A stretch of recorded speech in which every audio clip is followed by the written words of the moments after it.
Hello, I'm Larry Wilson, and welcome to this segment in our study on Great Clocks from God. We've spent the last few seminar segments studying God's great clocks, which He put into motion at various times in Earth's history to measure the process and the plan that He has had for Earth ever since its creation. 3 of God's clocks are based on planetary motion. 3 of God's clocks are based on physical motion that occurs in the universe. For example, the rotation of the Earth on its axis is 1 day. The phase of the moon as it completes one cycle around the Earth is 1 month. And as the Earth moves around the sun, 1 year. These are what we would call planetary clocks, and time is measured by these planetary movements. However, at creation, God also created another clock that exists only in the mind of man. It's called the weekly cycle. The 7-day weekly cycle does not have any origin in planetary motion. It has no origin in any biological process. The 7-day weekly cycle comes from God's own hand when He created at creation week. He created for 6 days, rested on the 7th day, and He gave to Adam and Eve the weekly cycle. And what's so neat about the weekly cycle is that it is a template that God has used throughout the years of Earth's existence to reveal something about His plans and His purposes. Let me take you to the computer screen. I'd like for you to notice that God has 7 uses of His weekly cycle. And so the weekly cycle actually becomes a template or a pattern.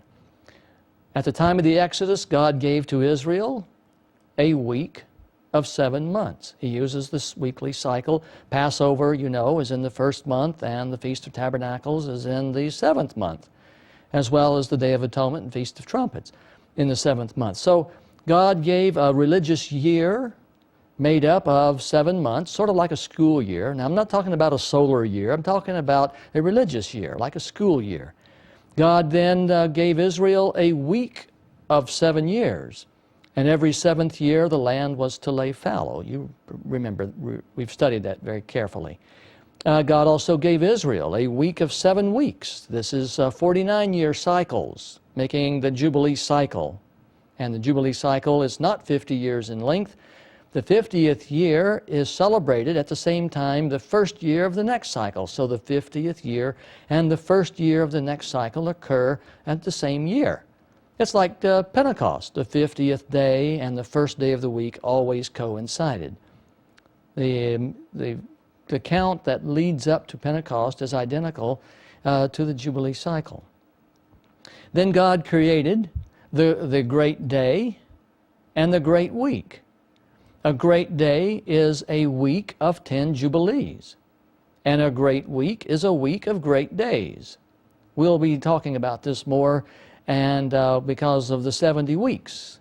You see, a week of 10 Jubilees is actually 70 weeks.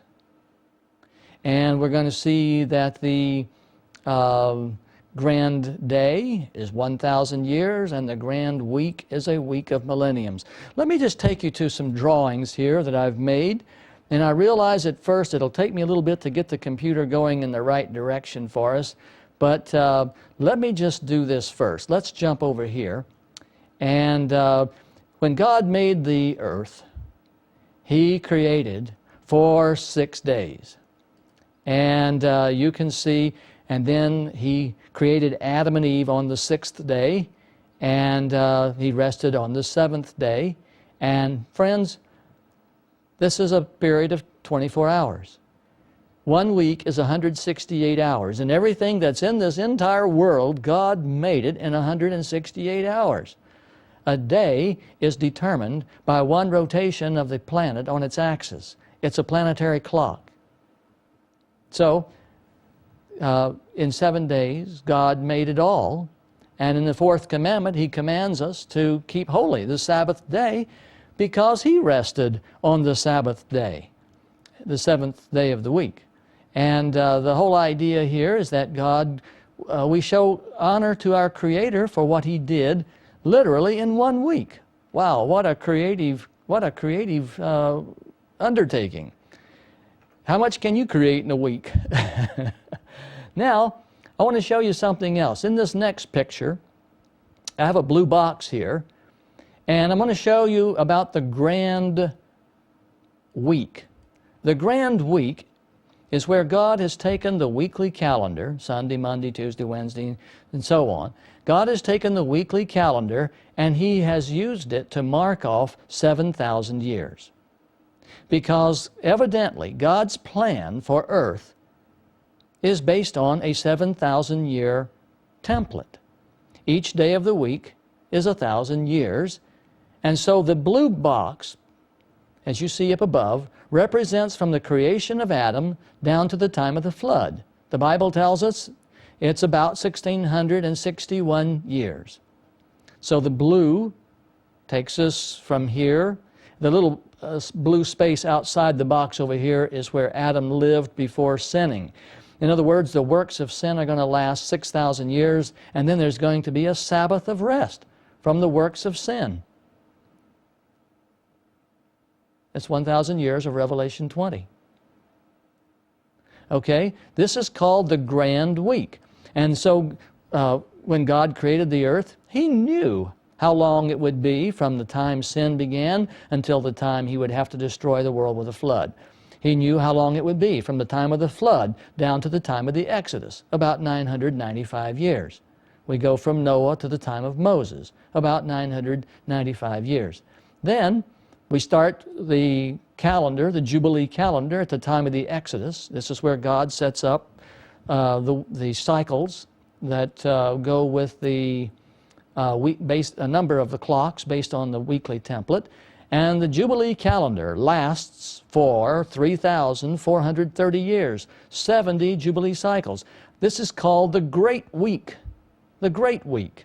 It is a week of 7 great days. And a great day is 10 Jubilee cycles, or 70 weeks. We'll look more to that in just a minute. The little blue box you see over here to the right of your screen, let me move it over here.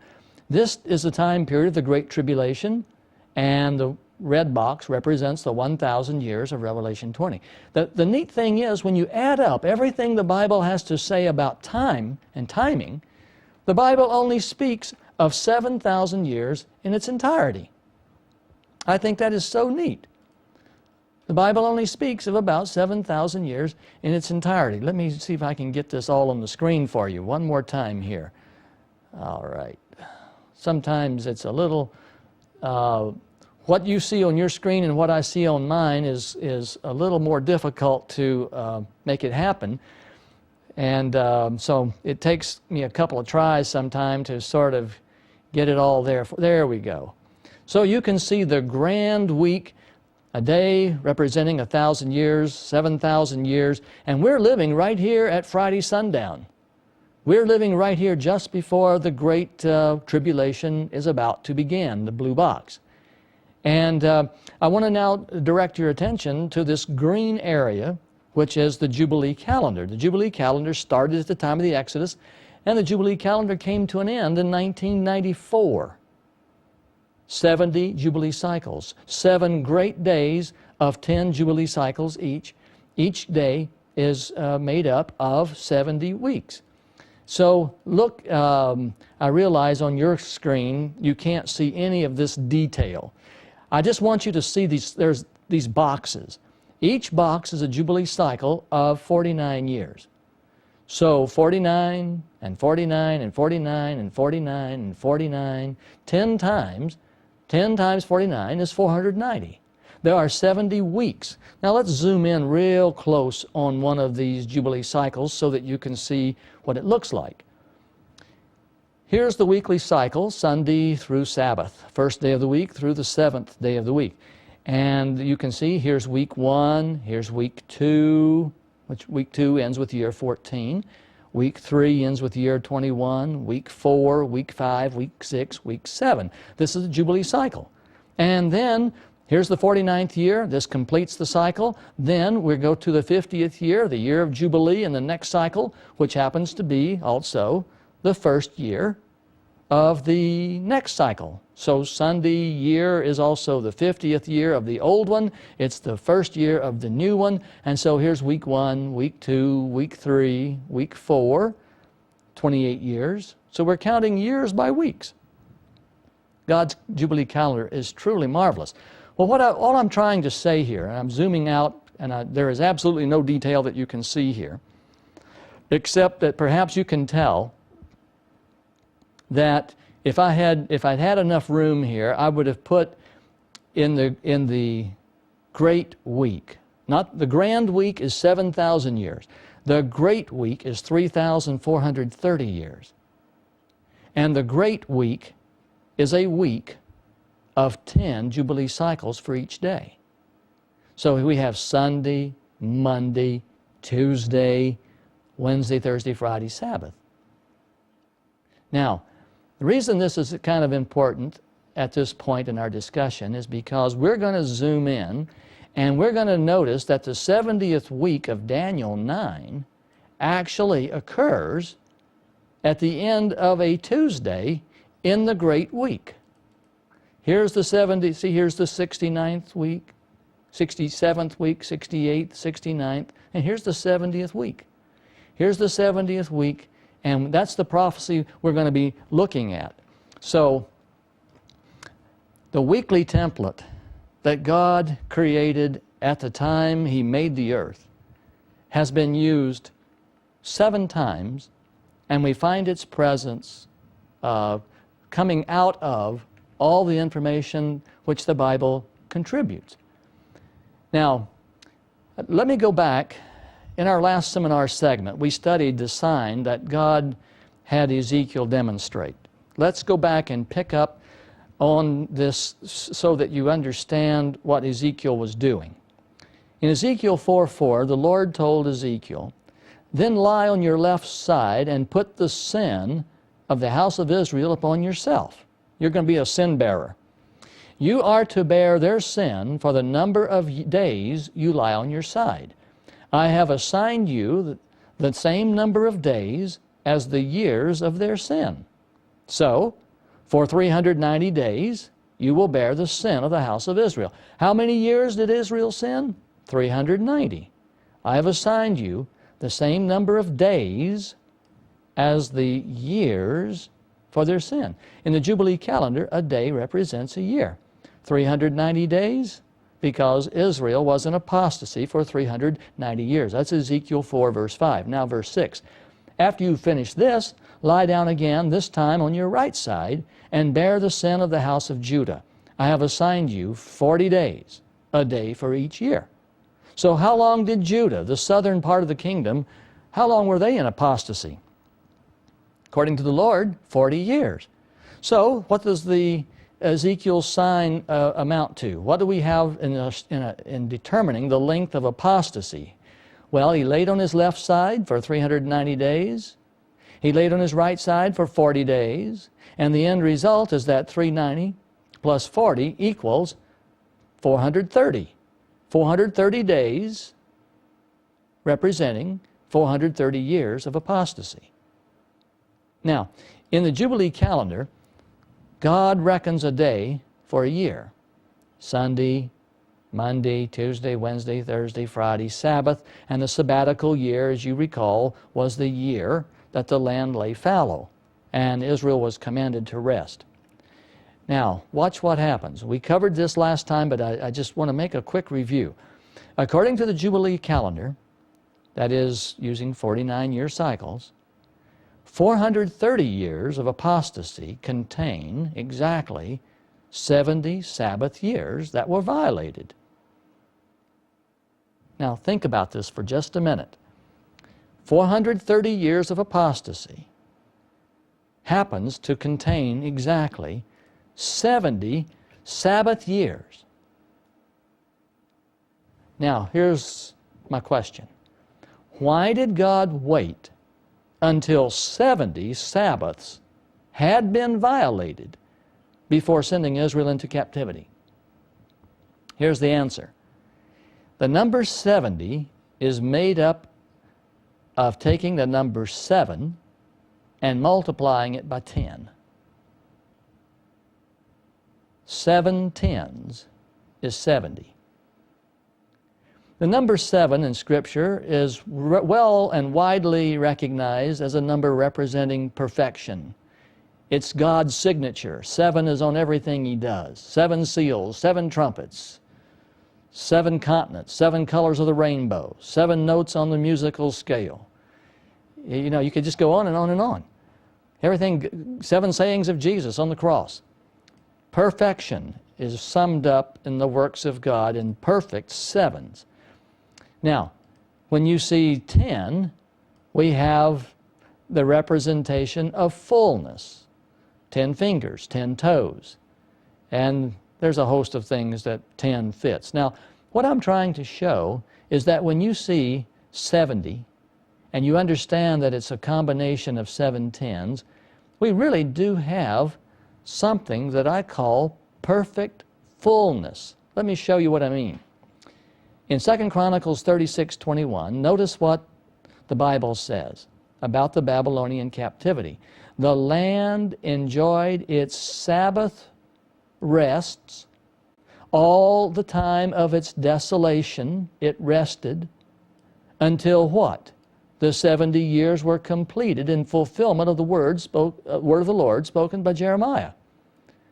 In other words, the Bible is telling us that the 70 years is very directly connected to the Sabbath rest that the land didn't have when Israel lived in it because it lived in apostasy. It would not obey God and keep His Sabbath.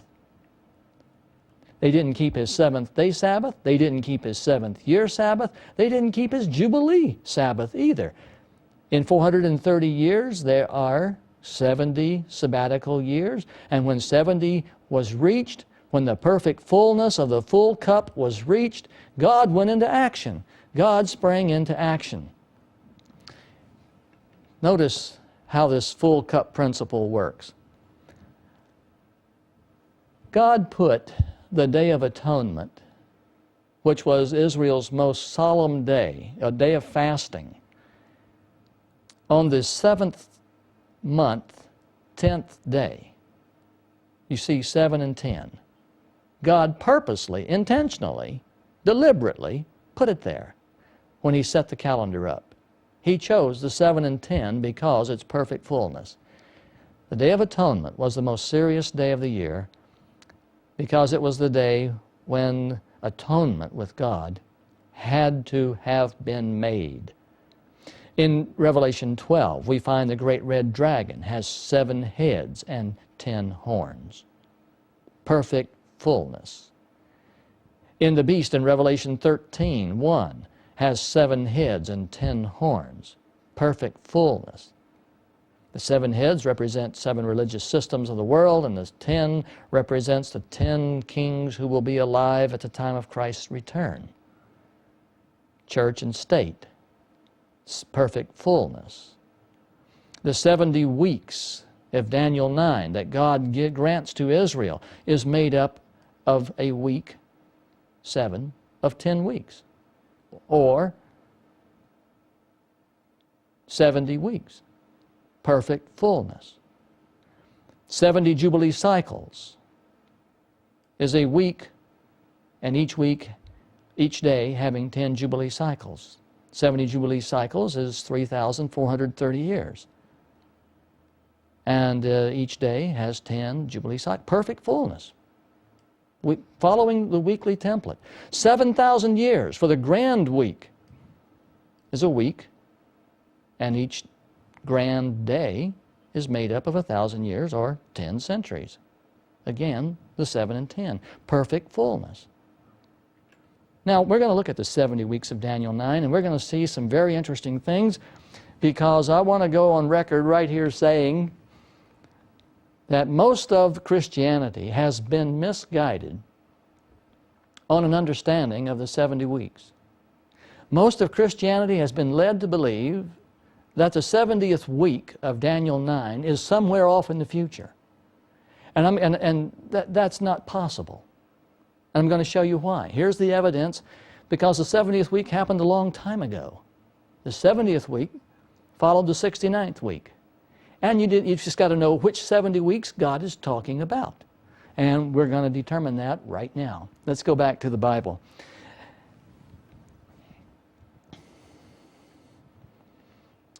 Daniel 9:24 reads this: 70 sevens, or 70 weeks, as it says in the King James Version, 70 weeks, are decreed for your people and your holy city.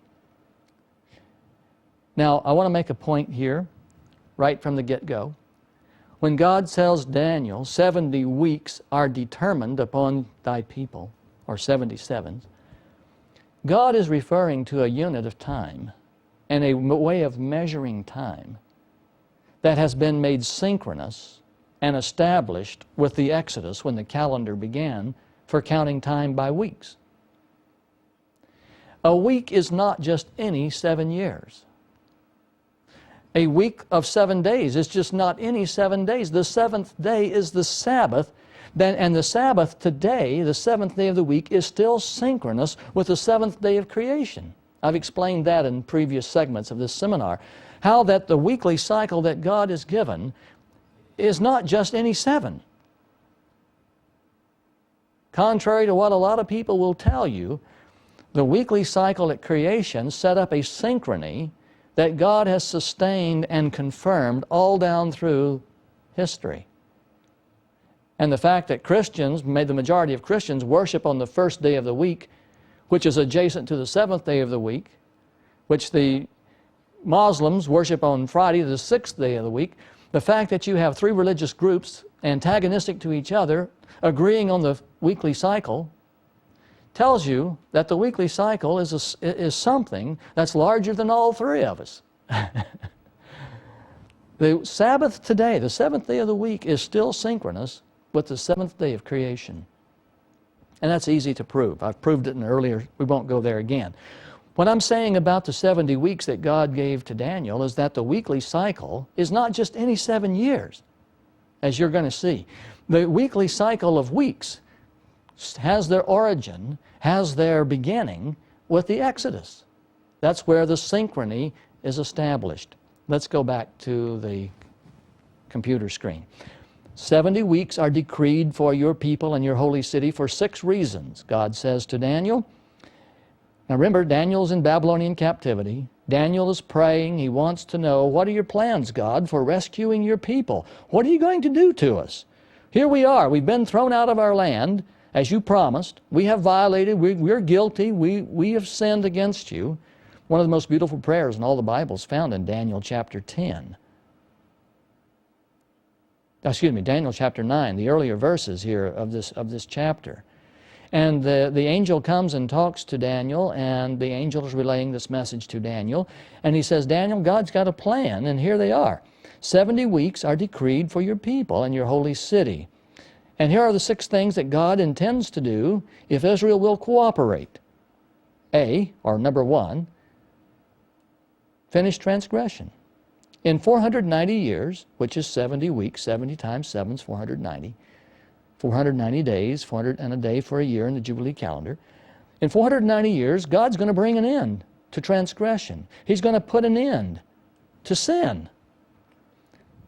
He's going to atone for wickedness. He's going to bring in everlasting righteousness. He's going to seal up a number of things He's revealed in vision and prophecy that will never happen if Israel is faithful. And He's going to bring in and present before His people the most holy one of Israel, the Messiah. Here are 6 things that God intends to do if Israel will cooperate. I call this Plan A. God has something He would like to do. He's ready to bring about a new world order. He's ready to install Messiah. He's ready to announce His appearing. He's ready to put an end to sin and bring in everlasting righteousness. God's ready to move. if His people will only respond favorably. Well, what does the Bible say? You know, they didn't. If Israel had been faithful, all the things written in prophecy would have never come to pass that's written here in this prophecy. You're going to see that this prophecy not only explains what God intends to do, it also explains what will happen to Israel if they don't cooperate. Verse 25, know and understand this. From the issuing of the decree to restore and rebuild Jerusalem until the Anointed One, the Chosen One, Messiah, the ruler, comes, the King of Kings comes, there will be 7 weeks and 62 weeks. Now the language here is very important. We have 7 plus 62. The reason God did this, He could have said there will be 69 weeks. But the reason He did this is because there's going to be a decree at the beginning of a Jubilee cycle. And that's why He said there will be 7 and then 62. He treats the 7 separately, showing that the decree is going to be synchronous. So we're going to have a decree right here. Then there's going to be 49 years, because that's 7 weeks. And then we're going to count the 62 weeks, which is 434 years, 62 weeks. So we have the 7, the 62, and here's the 70th week right here. Historically, we know that the decree, there's only one decree that is given that is synchronous with the Jubilee cycle, and it's 457 BC. And the only, that Jubilee cycle is 457 through 408. That's the 7 weeks that is spoken of in the prophecy. And we know that the Messiah will appear after the 62 weeks, and in AD 27, Jesus did in fact appear to begin His earthly ministry. Well, we're out of time, but we're going to pick up from right here in our next seminar segment, so please stay with me. I'd like to send you a free copy of my little book, Warning, Revelation is About to Be Fulfilled, if you'll just give us a call at 1-800-475-0876. The book is absolutely free, and in the back of the book, the little appendix explains this Jubilee calendar in part, and it's truly a wonderful study. I hope you'll take advantage of it. 1-800-475-0876. Well, we're out of time. May God bless you, and we'll see you in our next segment.